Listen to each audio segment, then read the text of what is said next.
and Minister of Health, I beg to move that the sub-rule 4 of Rule 90 and Rules 97, 98 and second proviso to 99 of Rules of Procedure and Conduct of Business in Telangana Legislative Assembly may be suspended.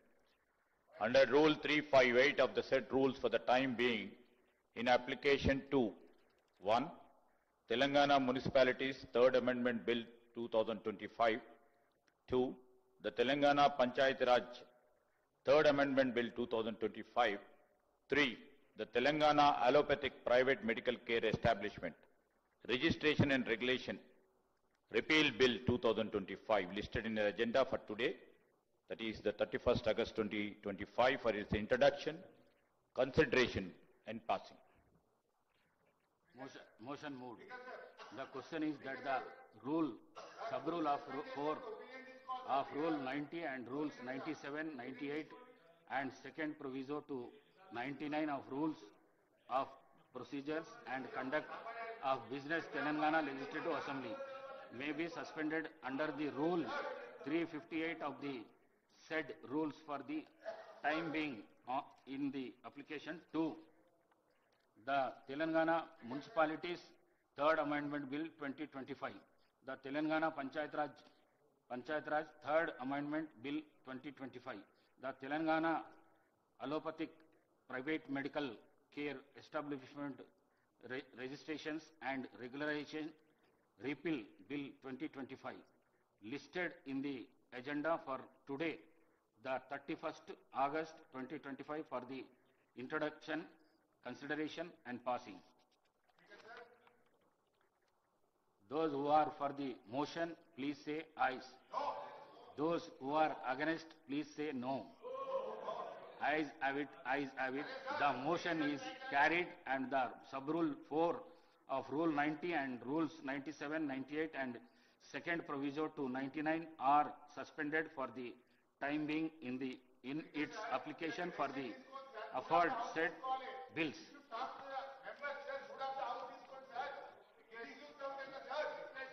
I request the Minister for Legislative on behalf of Chief Minister to move the motion for leave the introduction the Telangana Municipalities Third Amendment Bill 2025. Sir, Honorable Speaker, sir. ప్రధానంగా మా ఉద్దేశం అంతా కూడా ఈరోజు గౌరవ సభ్యులు అడుగుతున్న 2-3 అంశాలు రికార్డులో లేకున్నప్పటికీ ఆర్డినెన్స్ ని సెషన్లో ఉన్నప్పుడు బిల్స్ రూపేణా తీసుకోవాల్సిన అవసరం ఉంటుందని వారికి కూడా తెలుసు. లెజిస్లేటివ్ మంత్రిగా కూడా పనిచేసి వారి పక్కన ఉన్న గౌరవ సభ్యులు ప్రశాంత్ రెడ్డి గారు కూడా పనిచేశారు. ఆ సందర్భాన్ని పురస్కరించుకొని ఈరోజు మాట్లాడుతాను అధ్యక్ష. I took the liberty of explaining it, Adhyaksha. Honorable Speaker, sir, on behalf of Honorable Chief Minister, I beg to move for leave to introduce the Telangana Municipalities Third Amendment Bill 2025. Motion moved. The question is that the Telangana Municipalities Third Amendment Bill 2025 be introduced. Those who are for the motion, please say ayes. Those who are against, please say no. Ayes have it, ayes have it. The motion carried and bill is introduced. I request the Minister for Legislative to move the motion for taking into consideration of the Telangana Municipalities Third Amendment Bill 2025. అధ్యక్ష, ఈరోజు తెలంగాణ పురపాలిక చట్టం 2019 యొక్క నిబంధనలు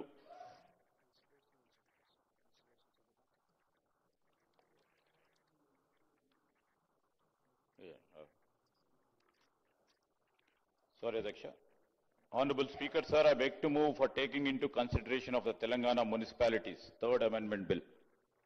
Motion moved. Now, discussion on consideration of the bill.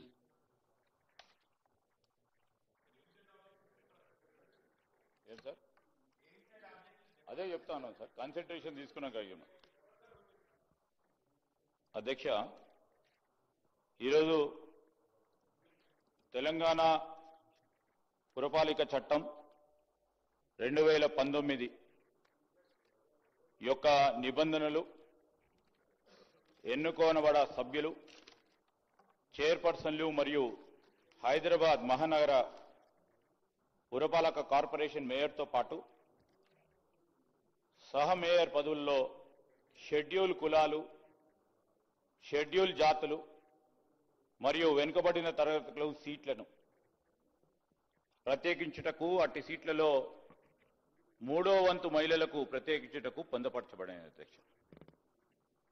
Schedule కులములకు మరియు schedule జాతులకు రిజర్వేషన్లు వారి సంబంధిత జనాభా నిష్పత్తికి అనుగుణంగా, వెనుకబడిన తరగతులకు రిజర్వేషన్ల మొత్తం శాతం పట్టణ స్థానిక సంస్థల్లోని మొత్తం సంఖ్యలో 50% మించరాదని షరతులకు లోబడి ఉంది అధ్యక్ష. తెలంగాణ ప్రభుత్వం రాష్ట్రంలో కుటుంబాల యొక్క ప్రస్తుత పరిస్థితికి అనుగుణంగా సమగ్రమైన మరియు శాస్త్రీయమైన డేటాను సైంటిఫిక్గా పొందటానికి ఒక విశిష్టకరమైన సామాజిక, ఆర్థిక, విద్య, ఉపాధి, రాజకీయ మరియు కుల సిపెక్ సర్వేను చేపట్టింది అధ్యక్ష. తరువాత 2024 నవంబర్లో ప్రభుత్వం స్థానిక సంస్థల వారీగా కేటాయింపబడే రిజర్వేషన్ల నిష్పత్తిని వివరంగా తెలియజేయడానికి వెనుకబడిన తరగతుల పౌరుల వెనుకబాటుతనం యొక్క స్వభావం మరియు వారి ప్రత్యేకించి స్థానిక సంస్థల్లో వారి ప్రాతినిధ్యం గురించి సమకాలీనమైన, ఖచ్చితమైన నిర్ధారించి విచారణ చేయటకు ఒక ప్రత్యేక కమిషన్ను కూడా ఏర్పాటు చేసింది అధ్యక్ష.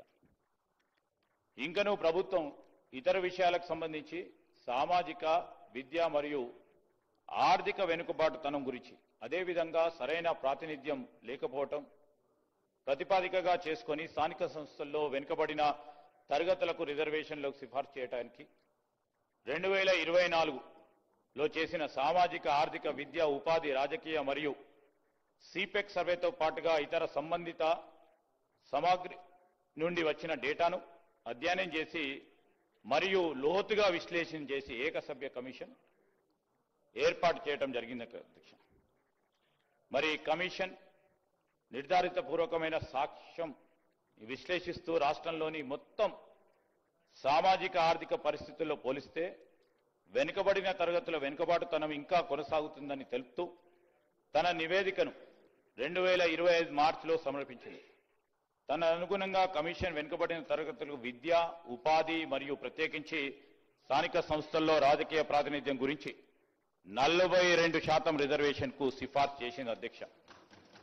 ప్రభుత్వం పై పేర్కొన్న నివేదికను మరియు సిఫార్సులను వెనుకబడిన తరగతుల పౌరుల జనాభాను దృష్టిలో ఉంచుకొని మరియు వారి జనాభా నిష్పత్తికి అనుగుణంగా సరైన ప్రాతినిధ్యం లేకపోవటం, వాటినన్నిటిని కూడా జాగ్రత్తగా పరిశీలించిన తర్వాత స్థానిక సంస్థల్లో ప్రస్తుతం ఉన్న రిజర్వేషన్లను వాటి స్థాయిని పెంచడానికి అవసరమని ప్రభుత్వం నిర్ణయించింది అధ్యక్ష.